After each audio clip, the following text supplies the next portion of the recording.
Welcome to our deep dive into personal finance. Yeah. We're going to be taking a comprehensive guide and really dissecting it to help you take control of your money. Cool. From budgeting and all the way to retirement. Yeah. And everything in between. Nice. You know how sometimes personal finance advice can feel a little bit like it's talking down to you? Oh, yeah. We're ditching that approach. Yeah. We know you're already interested in this stuff, so let's jump right in. Absolutely. We're going to unpack some really practical strategies. Okay. But also explore some of the nuances and even potential pitfalls of these concepts. That makes sense. Because let's be honest, personal finance isn't always one size fits all. Exactly. Take the 50-30-20 budget rule. It's a classic for a reason. Yeah.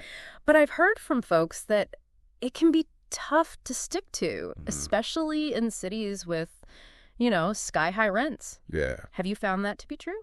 It's definitely a good starting point. But those percentages are more like guidelines than hard and fast rules. Okay. You might need to adjust the needs category upwards depending on your situation. Right. The key is to be honest about your essential expenses. Yeah. And then see if you can wiggle some room in the wants category to boost your savings. Yeah. That makes a lot of sense. Yeah. It's all about finding what actually works for your life, not just trying to squeeze yourself into a predefined box. Exactly. And speaking of finding what works, this guide dives deep into budgeting apps. Oh, yeah. Have you ever used one? Absolutely. I've tried out a few, and it's amazing how they can help you see where your money is actually going. Yeah, they can be game changers. For sure. This guide specifically mentions Mint, YNAB, and Every Dollar as good options. But there are so many out there. Yeah. It's worth experimenting to find one that clicks with your style. Definitely now on to a topic that might make some people nervous. Uh-oh. Emergency funds. Okay. This guide is a big proponent of having 3 to 6 months of living expenses stashed away. Do you think that's realistic for everyone?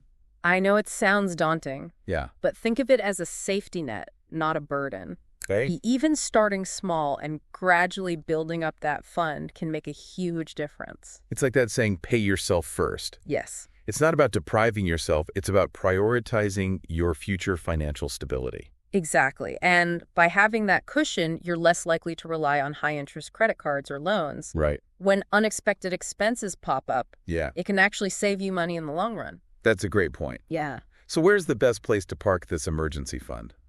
Under the mattress. Definitely not. Okay. You want it to be easily accessible, but also earning a little something. Okay. This guide recommends high-yield savings accounts or money market accounts. Okay, makes sense now. On to everyone's favorite topic, debt. Oh, yeah? We all have it. Yeah. But this guide lays out some really practical strategies for tackling it. Okay. What stood out to you? What's interesting is that the guide not only focuses on the practical steps, like understanding interest rates and minimum payments, Yeah. but it also acknowledges the psychological aspect of debt. That's a side of things you don't always hear about. Right. It talks about the avalanche and snowball methods, not just as mathematical formulas, but also as ways to stay motivated. Okay. Avalanche focuses on paying off high-interest debt first to save money, while Snowball prioritizes the smallest debts to give you those quick wins and keep you going. It's like a mental game to trick yourself into sticking with it. I like that. And the guide mentions debt consolidation refinancing too, right? Yes. Those can be great options if you qualify, potentially lowering your interest rates and streamlining your repayment. It's definitely worth exploring. All right, let's talk about something a little more exciting, retirement. I know it can seem far off, but this guide really stresses the importance of starting early. And the magic word here is compound interest. The earlier you start, the more time your money has to grow exponentially. Got it. It's like a snowball effect that can really boost your savings over time. So what's the best way to harness that compound interest power? I'm guessing 401k, IRAs, all that good stuff. Absolutely. The guide breaks down the different types of retirement accounts, like traditional and Roth IRAs. And don't forget about employer matching contributions if you have a 401k. Right. It's essentially free money. So make sure you're taking advantage of that. Right. Who doesn't love free money now when it comes to actually investing that retirement money? Yeah. The guide recommends low-cost index funds, mutual funds, and ETFs. What's the reasoning there? They provide diversification. Okay. Which means spreading your risk across a bunch of different investments. That makes sense. And they tend to have lower fees compared to actively managed funds. Yeah. So more of your money stays working for you. That's a win-win. Okay.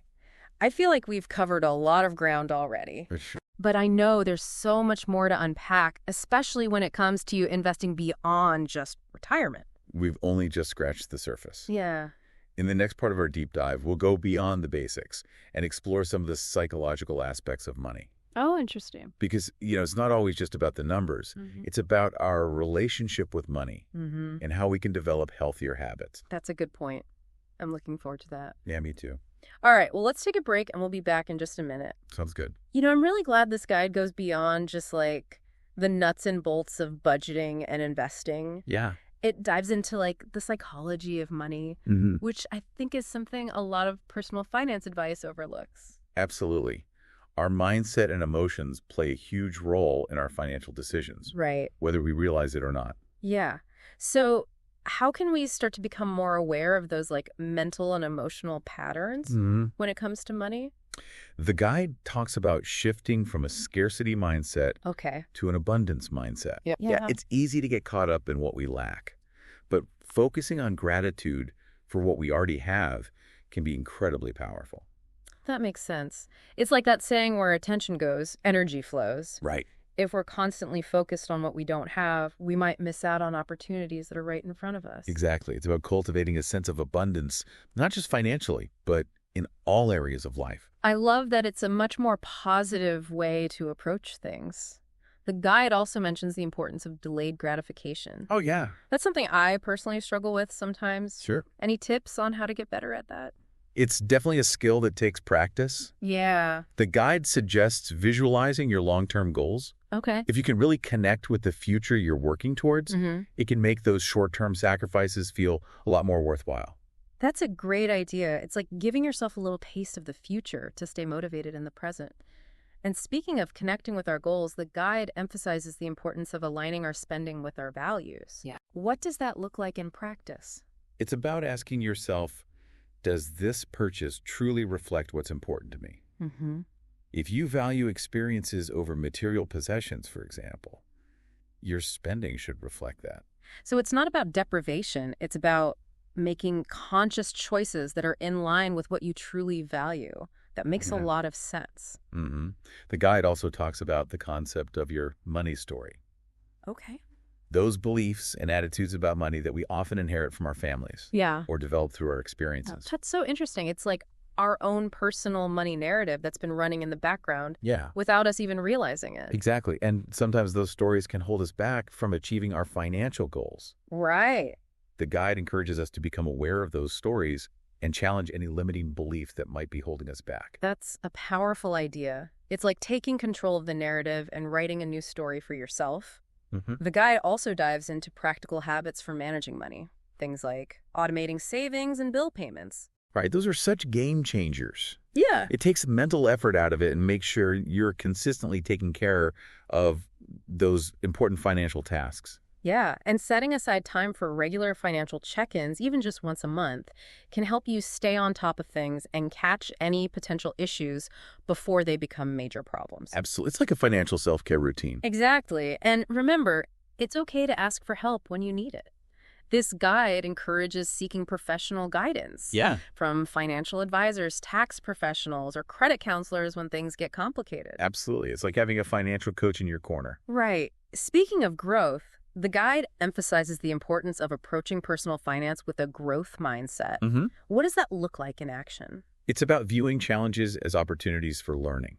Oh, okay. Instead of beating yourself up over a financial mistake, analyze what happened, learn from it, and adjust your strategy for next time. It's about embracing the journey, knowing that there will be ups and downs along the way. And it's about believing that you can always learn and improve your financial skills. Absolutely. Now, here's something I found particularly interesting. Okay. The guide talks about the importance of giving back, even when you're working on your own financial goals. That's not something you typically hear in personal finance advice. Yeah. How does giving back tie into our financial well-being? It might seem counterintuitive. Yeah. But studies show that people who regularly give to charity actually report higher levels of happiness and life satisfaction. I guess it makes sense when you're focused on helping others. It can shift your perspective and make you appreciate what you have. Exactly. And it doesn't always have to be about money. Right. You can donate your time, skills, or knowledge to a cause you care about. That's a great reminder that personal finance isn't just about ourselves. It's about using our resources to make a positive impact on the world. This guide has been packed with so many insightful tips and strategies. It really feels like a holistic approach to personal finance. It's not just about the numbers. It's about aligning your money with your values, creating a positive mindset, and designing a life that feels both fulfilling and financially secure. Okay, before we wrap up this part of the deep dive, any final thoughts you want to leave our listener with? Remember, personal finance is a journey, and you're in the driver's seat. Yeah. Celebrate your progress no matter how small, and don't be afraid to ask for help when you need it. We've covered so much ground in this deep dive, from the nitty-gritty of budgeting to the bigger picture of aligning our finances with our values. Right. But before we wrap up, I'd love to take a peek into the future. Okay. What trends do you see shaping the world of personal finance in the years to come? It's a fascinating time to be talking about this because technology changing demographics and the economy itself are all influencing how we manage our money. Right. One of the biggest trends is the rise of fintech. Oh, yeah. Those innovative companies that are really shaking up traditional financial services. It's incredible how accessible these tools have become. Yeah. We have robo-advisors helping us invest, mobile payment apps, streamlining our transactions, and online lending platforms making it easier to access credit. Exactly. Fintech is making financial tools and services more user-friendly and affordable. Right. Empowering individuals to take control of their finances like never before. I like that. And speaking of empowerment, there's a growing emphasis on financial literacy and education. Absolutely. It's amazing how much information is available now. Podcasts like ours, blogs, online courses, even social media communities. Dedicated to financial knowledge, it seems like everyone is talking about money these days. And that's a good thing. This increased awareness and accessibility to financial education is crucial in helping people make informed decisions about their money. For sure, but it's not just about individual empowerment. Right. We're also seeing a shift towards sustainability and ethical investing. Yeah, more and more people want their investments to align with their values, whether that's supporting companies committed to environmental sustainability or social responsibility. Yeah, it's about making a positive impact with your money. It's not just chasing returns. Right. The rise of ESG, investing, environmental, social, and governance, really reflects this trend. Investors are using these factors to evaluate companies and make choices that support a more sustainable and equitable world. It's exciting to see how those values are influencing the financial landscape. We're also seeing the impact of the gig economy and remote work on personal finance. Absolutely. With more people embracing freelancing and remote opportunities, traditional models of employment and income are changing. Right. This requires individuals to be more proactive in managing their income, saving for retirement, and even securing their own health insurance and benefits. It's a whole new set of challenges, but it also offers more flexibility and the potential to create a work-life balance that truly fits your needs.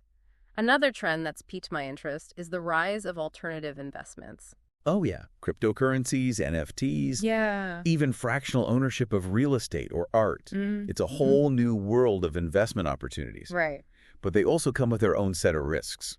It's important to do your research and understand the volatility and potential for loss before diving into these alternative investments. Absolutely. And as always, diversification is key, even when exploring these new avenues. For sure, as technology continues to advance. I think we'll see even more innovation in the realm of personal finance. Like what?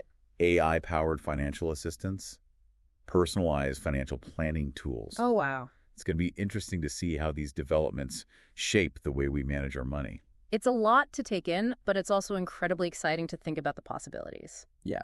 So as we wrap up this deep dive, okay, what's the one key takeaway you want our listener to walk away with? Remember, personal finance is not a one-size-fits-all approach. It's about finding what works best for you, your values, and your goals. It's a journey of learning, adapting, and making conscious choices that empower you to create the financial future you desire. Beautifully said. And for our listener, here's a final thought to ponder as you continue on your financial journey. If you could design your ideal financial future, What would it look like? What steps can you take today to start building that future? Remember, financial freedom is within reach. It starts with knowledge action. Yeah. And a belief in yourself. Thanks for joining us on this deep dive into personal finance. It was fun.